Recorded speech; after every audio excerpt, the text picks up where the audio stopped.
We'll figure that out as we go along. I'm just looking, people are coming in. Sure.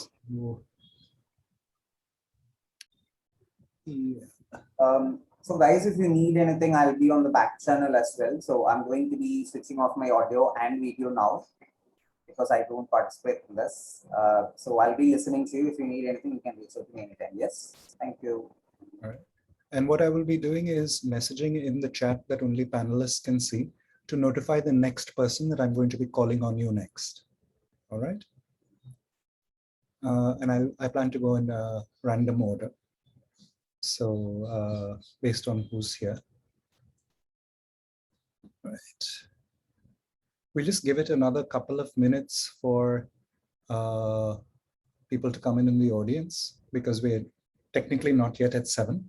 I'm just turning off my video and audio as well now for a couple of minutes, and we can let. Hey, Peter, could you just give me a quick check whether this is better now? I'm getting audio and Video still bad? Stuttering a little bit. Audio stuttering, that's okay, terrible. All right, I'll just check. Video, are you able to see? Your video is stuttering a little bit. The audio is fine. Audio is fine, okay.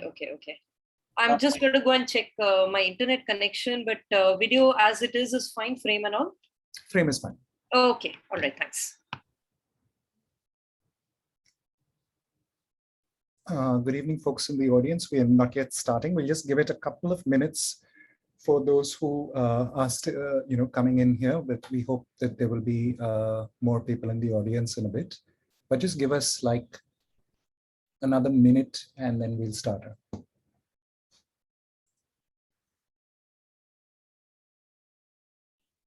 Peter, I just switched internet.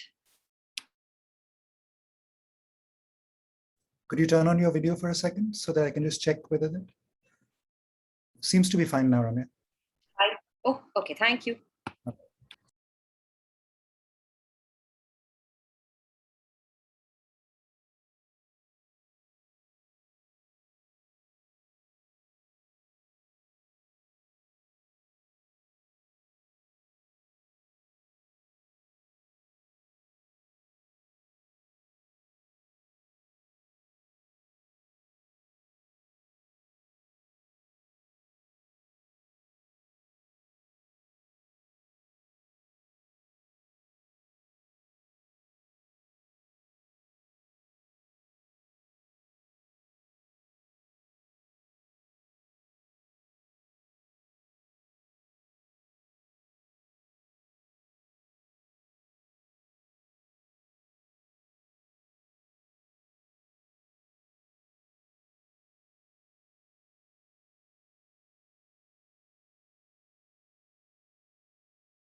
Hi, Anu, can you quickly turn on your video and audio so we can check?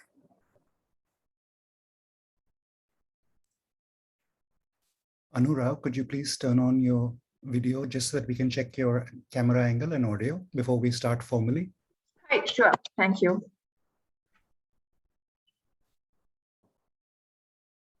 Okay, you're very poorly lit. Also say a few sentences, please, so Harish can check your audio. Sure. Are you able to hear me, Harish?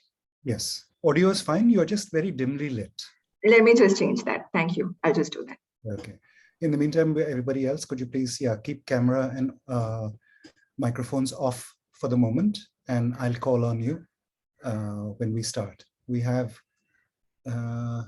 We have about 16 odd people in the audience, and thank you everyone for joining us. We will start up in another minute.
Right.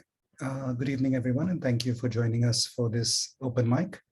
We have not as many poets as we thought we would this time around. A couple of people also had to drop out, but we do hope that we will have an entertaining evening of poetry before us. And just briefly for everyone who is coming to a Prakriti event for the first time, the Prakriti Foundation is an arts and culture NGO based in Chennai. They have a number of festivals through the year in all kinds of arts, theater, art, poetry, music, and Poetry with Prakriti is a festival that usually happens in December in Chennai, where you have poets from all over India and some from other parts of the world as well, coming in and performing in a variety of venues, which could be from the conventional, things like bookshops and art galleries, to the unconventional things like shopping malls and bus depots and whatnot. The idea being to bring poetry to the people. Of course, thanks to the pandemic, with all the restrictions on public gatherings and on travel, it is not been possible to have Poetry with Prakriti in its usual time, which is December. But what the organization decided to do was to do an online version of the festival. And so since October last year, the first 3 Saturdays of every month has been Poetry with Prakriti online, with a different poet each time, reading their work and having a conversation with a moderator and those who attend, people like you. All sorts of questions. These go on for an hour, sometimes a bit longer.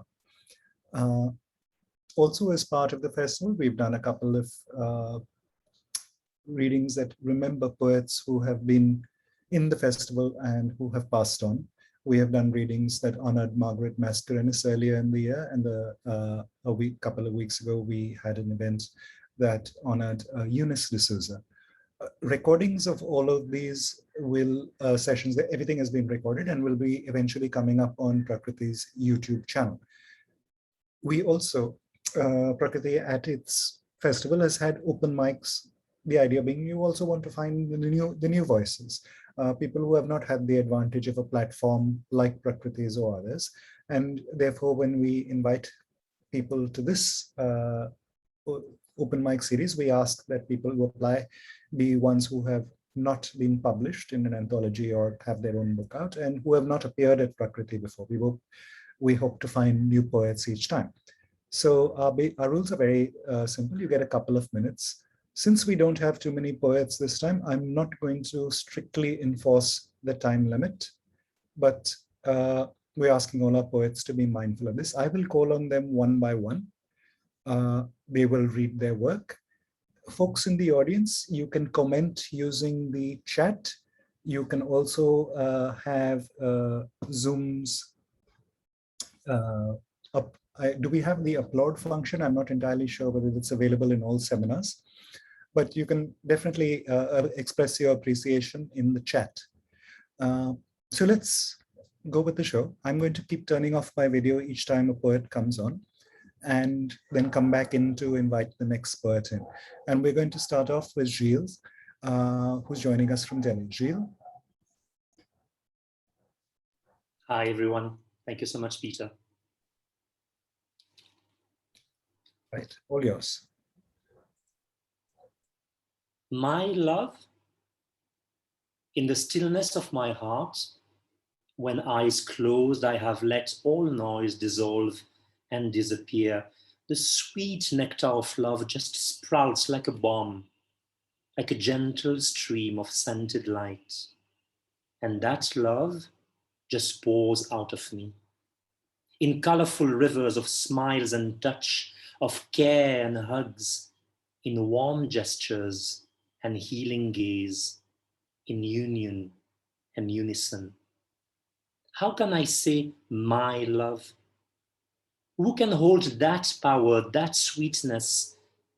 It is meant to flow, to blow away the masks, O high taskmaster of truth and joy, unlimited, unlabeled, unbridled.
Hi, folks. I'm so sorry, my connection dropped.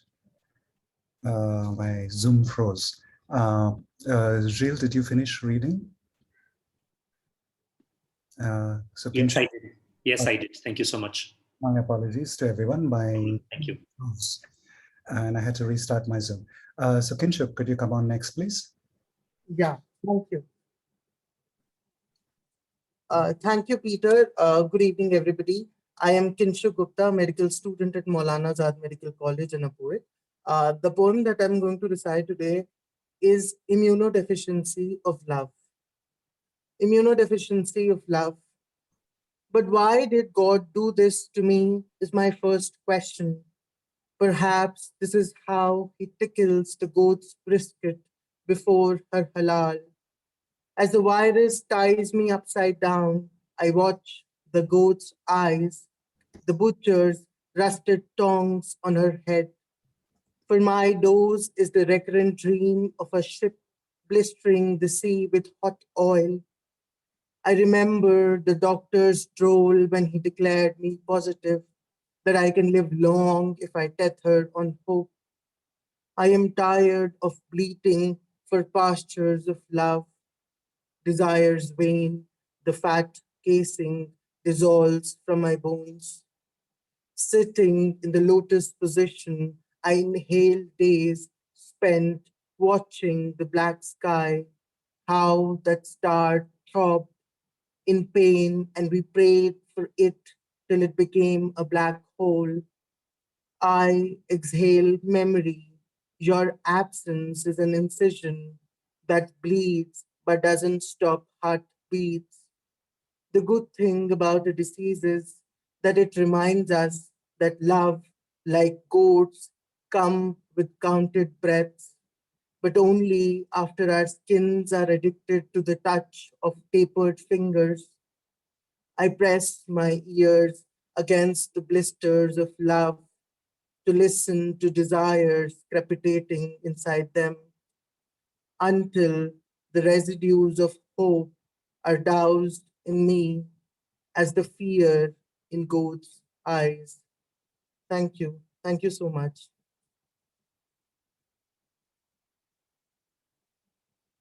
Thank you for that. Our next poet, Spatika. You're still on mute, Spatika. Hi, I'm Spatika. I will be reciting a poem called Petal Girls. Petal Girls. The dawn dives blue-winged into a ripple of garden leaves, snags a flower, petals held down like palms in prayer, peeling open to breathe. Petal girl leans beside bamboo and nettle hive, deaf to all the wing beats and morning departures. Her midline arches to the sky, legs fan goodbye. Before the day begins its brothel's rustling, she sags low, knotted by a womb that grapples at this crescent rope. Like boats kissed by the sea, playing back and forth between home and body. She knows a flower is no obelisk or temple trunk, rising to freedom from splits of earth. Better to sit, press ears to bedroom nights, or slip into the tresses of little girls, who form pine cones with palms, popping them open as if in bloom, refuse onions, garlic, say they lay down lusting roots. Their ends come together as one raised to flower. This soil is no floor, but closed door, sees us at one end, spilling water like coins and plucking what sells, unaware of the inside where petal girls are fed, burning hope into sense, fan to the others. In a flower, they blush the same color, a fortress aglow in warning. We turn our backs to those born to lie still. They come hunting our way, scissoring the morning gray. Thank you. Thank you, Spatika. Could we have Garfield next, please? Garfield, the microphone is yours. Thank you, Peter. Thank you so much. My poem's called The Jam That Grew Old. I wrote it many years ago, sometime in 2014. So here goes. The jar opened into a house that could not sit still. It raved and ranted about its rooms and gossiped about its brooms. Of glass were its walls. The owner had robbed those of the jar. Of sand were the halls, the grains dissatisfied and below par. The waterfalls were forgotten. They sprung from the sink within. The flowers were forgotten. They were drunk and in the bin. So I closed the lid, and the jar hurried to the shelf. But to the ground it slid and discarded its imprisoned self. Thank you.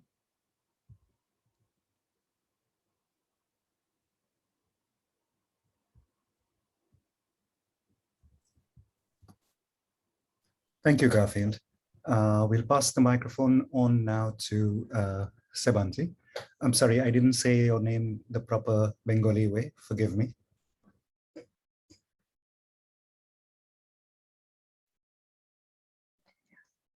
Am I audible? Yeah. Thank you, Peter.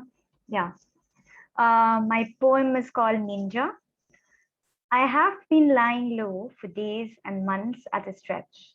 News of victims, polling strategies, and vaccination success have been pouring in. Pandemic-colored days seem unsettling, yet strangely calm. Do I wish to travel? Oh, I most definitely. Better still if I can flee to the other side of the moon. Don't you know? You can meet the famous ninja, Sensei Chiaki there. I received a message the other night. We will require a new time capsule. There's too much to forget, too many lives to protect, and the eternal promise of fragmented laughter.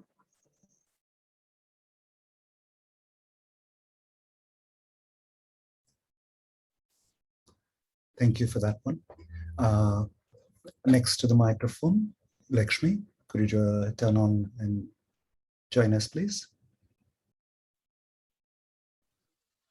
Hey everyone. So my poem is titled Bag a Cappella. So here goes. It is midday. I try and channel the time of year, and I don't recognize who I am or why I've been going steadily, as best as my legs could hover, above poison ivies, to the rendezvous where rainbows end and cellars begin, lined with glass flowers that bloom in December, fall off, break, grind themselves into powdered glass, to blend with the blue vermilion paste made of bland insect blood sans red that I've spit out after 12 minutes of the careful chewing of the offended worms and bugs, flapping their wings and wiggling their 10,000 legs in my mouth. They struggle to get out and join their bunch to sing a cappella, even as I sit like a sloth, putting all my focus into chewing them as they collide with my teeth and crush them slowly with pressure for the pre-chorus and with much more gusto for the bridge that will take my audience from one section to the next. It's a flicker show played every noon in the basement of a lighthouse, padded and soundproof, so that the tremors that go around every 3 minutes do not take away the spotlight from my back a cappella. People watch with twitching mouths and blurry eyes and choke on the slippery goo falling from burnt tongues, then exit through spiraling stairs, falling headfirst into razor blades strewn to kill on impact. The concert was a success, and now I know what bugs taste like. Thank you. Thank you, Lakshmi. May we have Sai Shruti next, please? Yeah, can I go ahead with my piece?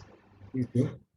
Sitting opposite to the cunningly clever Shakuni, the unparalleled king of dice, the torch-bearer of dharmas takes his own beloved, intoxicated in the game's ploy, the epitome of intelligence and femininity, the one who emerged out of sacred fire, the one who was disowned by claiming her ownership.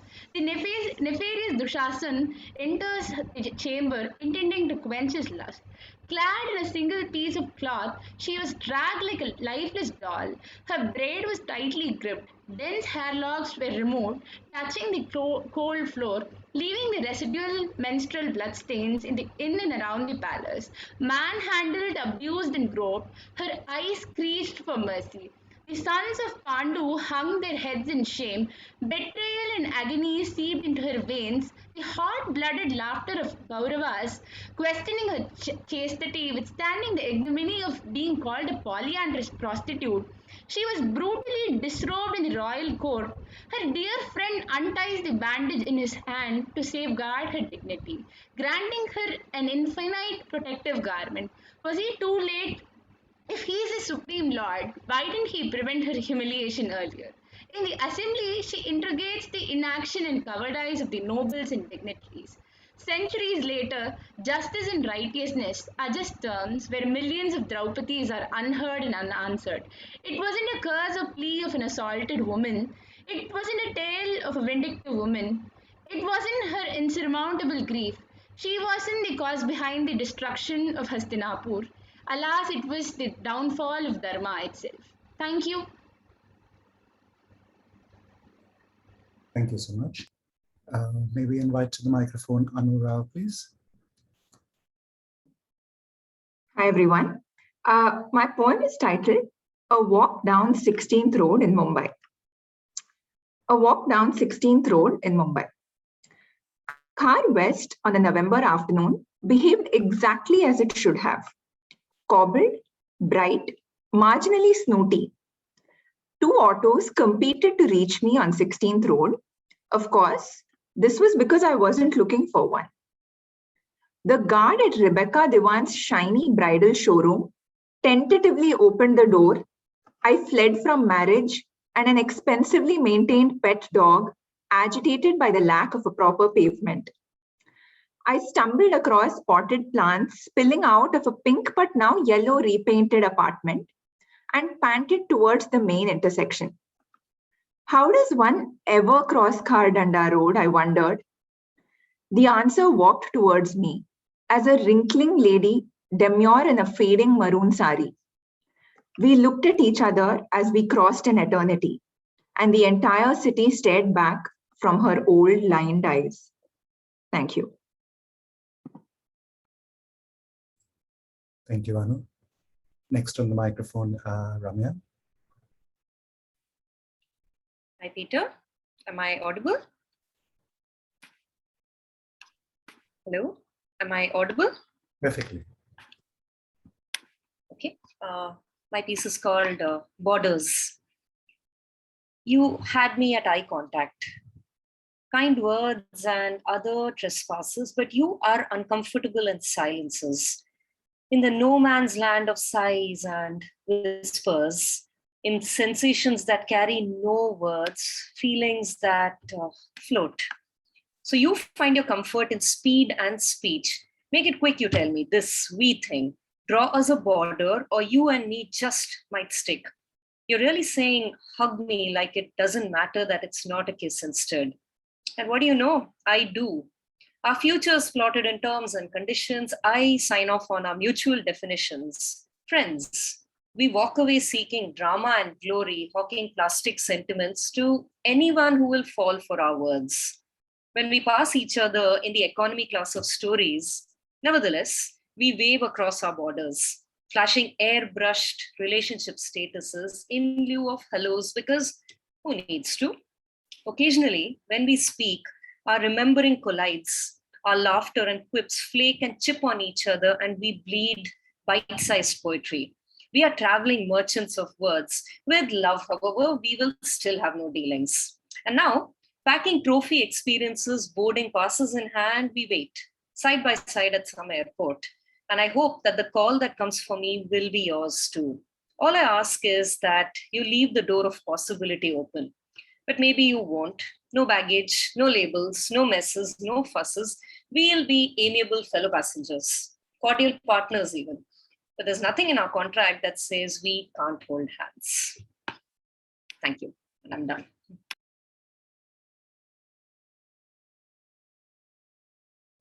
Thank you, Ramya.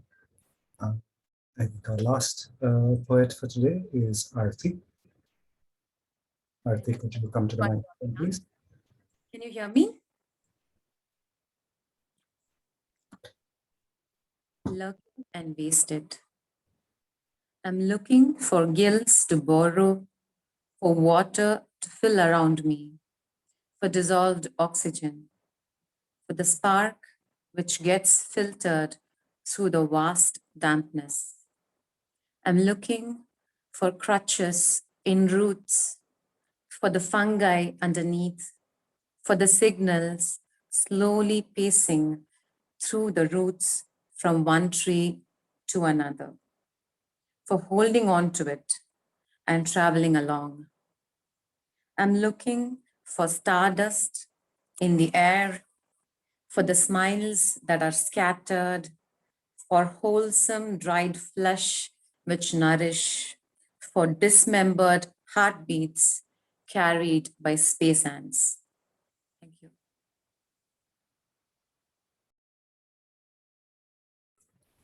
Thank you, Arati.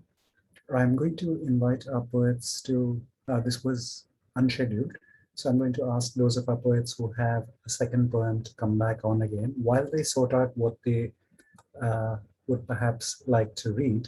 I will sort of take moderator privilege and read you a poem that I wrote a couple of years ago.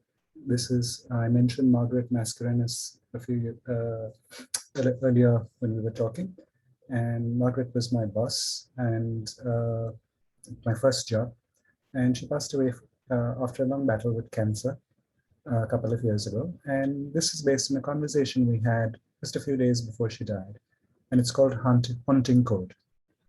Haunting Code for Margaret.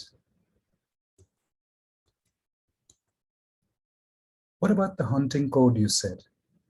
When my eyebrows asked the question, you explained, if there's anything to haunting, how will you all know it's me?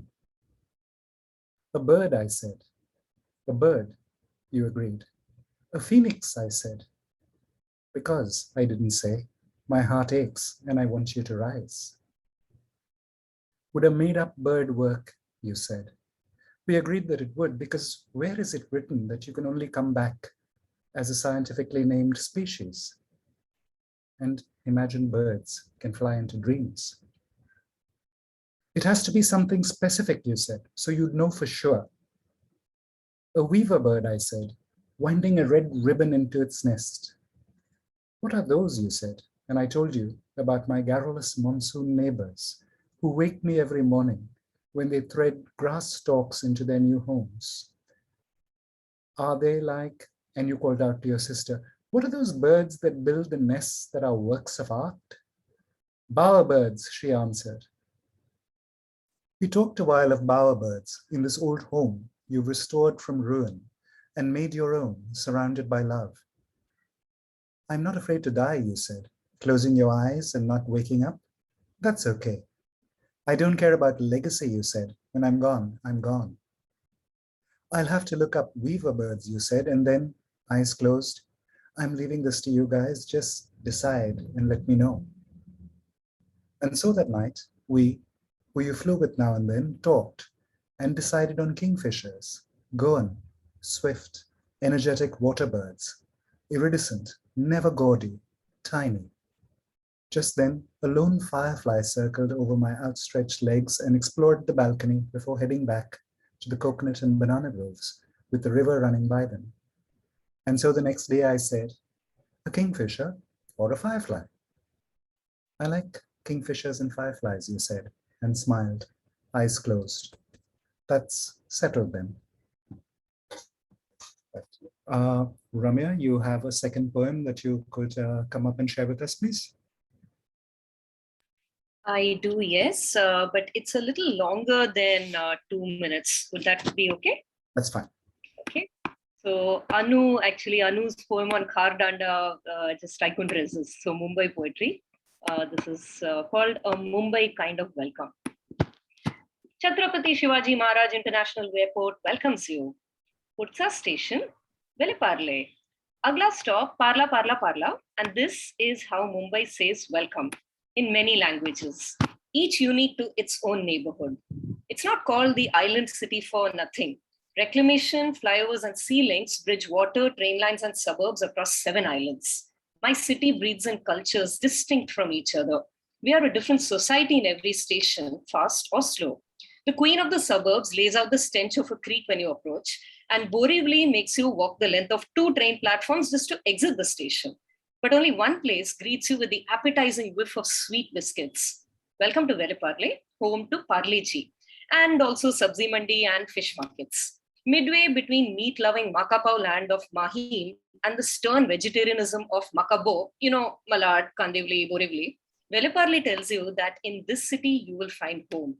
East and West, the 2 cultural faces of the city, a financial capital birthed in this union of Maharashtrian hard work and Gujarati enterprise.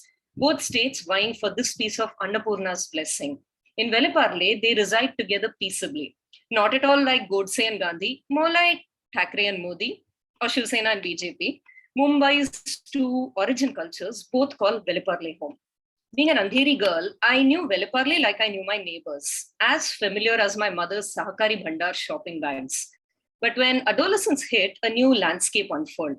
Coaching classes, tutorials, colleges, I joined hundreds of teenagers in ill-fitting clothes. Say alma mater, and most Western suburbanites will think Veliparle. We learned to navigate adolescence between its layers as they occupied different hours of the day and moved on smoothly to make way for the next. Mornings belong to the Mumbai poet, the one humming as he washes the car belonging to someone else, the bus conductor clicking tickets in a rhythm and shouting out, Irla, Irla, Irla, next stop, Parla. And the student showing up early to watch the sunrise over the skyline from an empty top floor classroom. As morning matured into day, the city would be open for business. And since everyone in Mumbai is peddling something, Veliparle would be a burst of fresh vegetables, ties knotted on the run, mannequins being dressed, pills, snacks, gadgets, sandwiches, vada pav chains, and people. From the vegetable vendors to Archie's gallery spiced to the celebratory burger amidst the daily dabeli pav, Veliparle opened up the world for a youngster inch by familiar inch. In the afternoons, the balance of Veliparle tilts from markets to colleges and schools. Students everywhere in a quest for food and validation, never education. Since no college here has an actual campus, we would swarm the main roads and picnic on dividers. But if you should be so inclined, Veliparle also had secret nooks for the shy and the surreptitious. Winding back roads, quiet on hot afternoons, only ancient trees keeping you company as the equally ancient inhabitants of homes slept. Romance might walk the hallowed lanes of Juhu. But also, you never know because drama might leap out as a film star's car pulled out of a house. And across the road, a graffiti sign screaming J Boys reminded us that we lived in Albania. Veliparle, after all, is also home to the larger than life. You say AB, I say Bollywood, baby. By evening, the neon lights come on. Morning sandwich stall, now a juice center fronting a drug ring. I learned of it when a boy that I liked, a senior, spoke to me and then didn't give me a second look the next day. Because his friend later told me he had been high as a rocket on juice the previous evening. As I walked to the bus stop with blurring eyes, the street lights caught the fresh fruits lining the shelves at the signal. And in front of them, the ladies of the night displaying their wares, open for business, as the morning's routine reversed with other people returning homeward bound. We Mumbaikars, we blur social boundaries without ever quite erasing them. So many years later, I still find myself responding in the middle of a nap to the pull of Veliparle. Maybe it's just my finely tuned train traveler instincts that wake me up exactly one station before mine. In the ladies' compartment of an Andheri local, a ball of yarn unravels to the rhythm of daily gossip, punctuated by the click of knitting needles.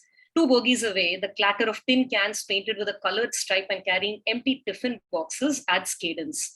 Eyes dart to windows, catching familiar but untouchable signals. The towers rise and dip into flats, chawls, unfinished construction, incomplete business. We throng in millions. We throb as one. Make room for a 4th seat. Make time for one click more. Everyone is welcome here except loneliness. Veliparle says, welcome to Mumbai. Thank you. And I'm done. Thank you, Ramya. Shruti, could you come on, please? Yeah, sure. Am I audible? Perfectly. Yeah. So my piece is called Calendars. It was weekend yet again, where people were losing track of time with deaths, grief, and isolation. You are amazed by the creation of calendars. It never stops when there is an overload of shit. It never stops marking birth and death anniversaries of great men and women. Probably it has been unfair to the common mob who are forgotten. A date is a disaster to one and memorable to another. A day can do a lot of things to you, boost and crumble your confidence. A day is a divorce trial in the court for one and wedding bells in the seashore for another. A day can be celebration of togetherness for a couple and plight for widows and widowers seeing their beloved in deathbed. In a day, a mom holds a child for the first ever time, and the woman in the next bed suffers a miscarriage. In a day, you find a family rejoicing over a new home, while a family is on streets as refugees. In a day, one dwells in the chamber of misery, while one is intoxicated in transitory joy. In a day, one is dying out of penury, saving every penny, while one grows greedy, not spending the wealth, and gets called the miserly rich man. I don't know if days and days depict irony. It's bitchy to one and kind to another. It's bitchy to one and kind to another. When you're born, it is represented in it is represented as 8 digits, with time, hours, minutes, and microseconds where people come and go, being a part of calendars, to live and die every day to live every day to die living more and more, die living more and more, live dying deep inside, only to live and die yet again. That was calendars. Thank you. Thank you, Shruti. Gilles, can we have you next, please? Thank you, Peter. Dance. Dance is a language with many alphabets, and the true dancer is neither a linguist nor a grammarian. He is a poet. The language of my soul, beyond words. The dialogue of time with space, making the invisible visible. Dance is when color becomes movement, when the body becomes the brush, when my body becomes the voice for the energies to speak. Dance is what reminds me again and again that I am not the body. When my flute body is hollow and empty to let the divine play. Dance is when I am. Dance is a sequence of steps when I forget who I am. Dance is off the body when I can't hear myself. Dance is when I is no more. When the higher self speaks through the body, an act of oneness, my most natural prayer. Dance is when the dancer disappears. Thank you, Gilles. Garfield, would we have you on next? You have another poem, I believe. Yes, that is correct. Just a second. Let me just get my video to work. There it is. Yeah. All right. This is a poem about saying farewell and the reasons why one says farewell, or why one gets into that situation. So it's called The Farewell. It's an odd feeling, farewell. Well, it's fair to say it as well. You're just to the unjust, and then you trust and mistrust. You settle in with an unsettling air that breeds a mood with a little despair. Well, by and by, as time goes by, it's fair to say you quite enjoy that lair. And then the days pass. Your ego senses a trespass. You need to say farewell, or you just might end up not being well. So you start to say goodbye. But by the by, you might cry. For amidst that lair and that air must have wandered a smile. Oh, hello, hey there. And a set of sentences that broke down fences. For that very smile and that hello, your goodbye falls short. For those sentences, lie low your defenses. You want those smiles, yet must you walk. You cherish the borderless miles, yet away you must walk. Yes, it's an odd feeling, farewell, but I think I have a feeling it has never fared too well. Thank you. Thank you. Thank you, Garfield. Anyone else in our panelists who has a second poem and would like to come on? Just no? All right. Harish, there was a person from the audience who had requested that they come on, Sahiti. Could you permit Sahiti to turn on audio and video?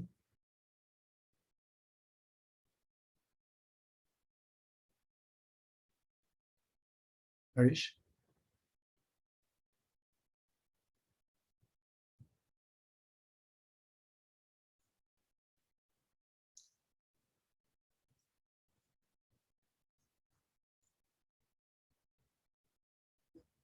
Right. Yes, I think I hear you. We just need to move you into the panelists, which Harish is doing just now. Harish, can you hear? Yes, Peter, sorry. Yeah. My network is a little bit off, sorry. Yeah. Could you permit Sahiti in the audience to speak?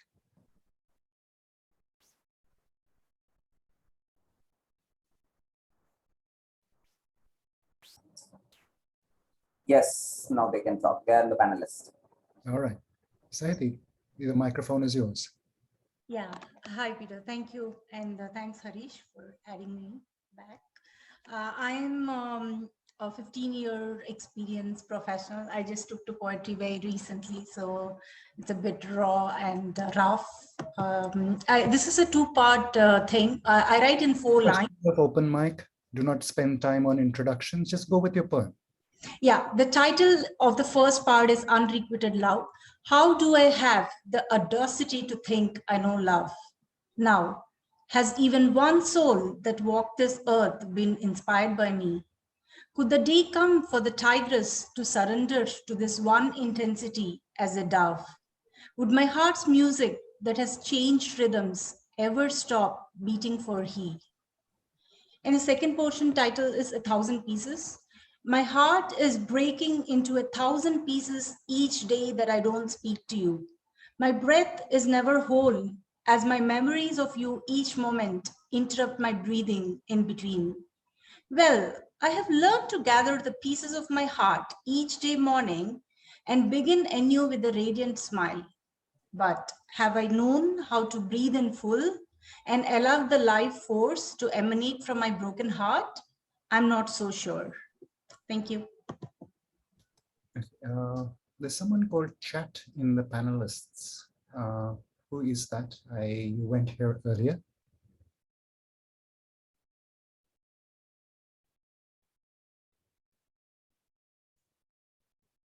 All right. Leave me a message because I'm not sure who this is from the ID, CHATC. Shabanti, could you come on next? And I'm sorry, I'm continuing to get your name wrong, but could you come on? You have a second poem, you said? Yeah, it's called Apollo. There you are, weighing your reed, bearing your lyre. Don't just stand there before everything vanishes into the debris. Stop the fire. Is it too much to ask? Don't you dare embrace me. You say science or medicine has no answer yet, but sure, how to swallow agony? Your silence equals absence. Oh, Apollo, everything seems hollow. Right. Thank you. And I've pasted in how you can keep in touch with the festival. You can follow us on social media. There's also the newsletter, a Telegram group, and a Google group. And you can also follow the festival and get updates from Prakriti on your WhatsApp if you prefer. Caferati also does open mics that we're planning to do on a now and then kind of basis. And read meets, which is where a bunch of us get together and read each other works in progress and get feedback from the others there, and planning to start these and do these on Zoom on a fairly regular basis.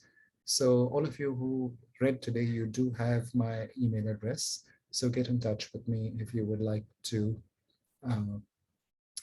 be a part of these Caferati events as well. As I've said, Poetry with Prakriti continues on the first 3 Saturdays of every month. The 4th Saturday until October the last Saturday of every month until October is a retrospective of the plays plays and performance pieces written by Manjula Padmanabhan, which was a book that was released last year towards the end of the year. And so once a month, a different director interprets either a complete a shorter piece, or there's an extract from a longer piece, and there's an interpretation of this on Zoom. So that's what you can get on the fourth Saturday, the last Saturdays of every month. On the few months that have 5 Saturdays, then the fourth Saturday usually could wind up being something like this open mic, or we will do a memorial reading to folks who have passed on, who have been part of Poetry with Prakriti before. We hope that you will continue to keep joining us. Can I request all the folks in the poets to turn on your camera so that we can take a screenshot this is for Prakriti's files. Harish, you too, please. Yeah, just a second. Right, can I have your best smiles, please? Spatika, could you turn on video? Right, and I'm still not sure who chat is. Sartha is supposed to be one of the participants, I think.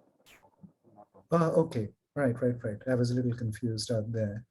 Yeah, so thank you everyone for being part of us. And can you all okay, best smiles, please. And I'm going to take a screenshot. All right, thank you. And we'll be back next weekend with more poetry. We hope that all of you will join us. Thank you, everyone. And thank you, everyone in the audience who made time to come and share and give us your feedback. We hope you'll keep coming back. And until next weekend, bye-bye. Peter, thank you so much for making it. Thank you so Thank much. you so much. Lovely meeting all of you, actually. All right. Keep in touch, folks. Yeah.